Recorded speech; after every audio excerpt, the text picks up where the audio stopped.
বৃষ্টিটা আসছে গাইস, বুঝলে? আমি যতদূর প্রেডিকশান করলাম, হ্যাঁ। তো আমি রিপোর্টার সায়ন মণ্ডল, সঙ্গে ক্যামেরাম্যান সায়ন মণ্ডল নিজেই। তো অরূপের আমরা ইন্টারভিউ নিচ্ছি। তো অরূপ, তোমার কি মনে হয় বৃষ্টি কত হবে কি আজকে?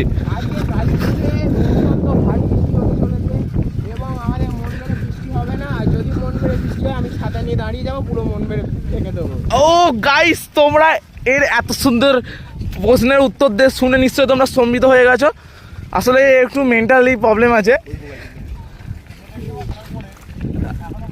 আচ্ছা, হ্যাঁ হ্যাঁ, আমরা সামনের জনের ইন্টারভিউ নিতে যাচ্ছি। এও একজন ব্লগার এসছে, কিন্তু আমি ডেলি ব্লগ করি না। আমি এই দেখো গাইস, ফুল কি সুন্দর। শুভদীপ, তোমার কি মনে হয় যে আজকে কি বৃষ্টি হবে? খুব এখন তো হচ্ছে, আরে বৃষ্টি তো হচ্ছে, আমি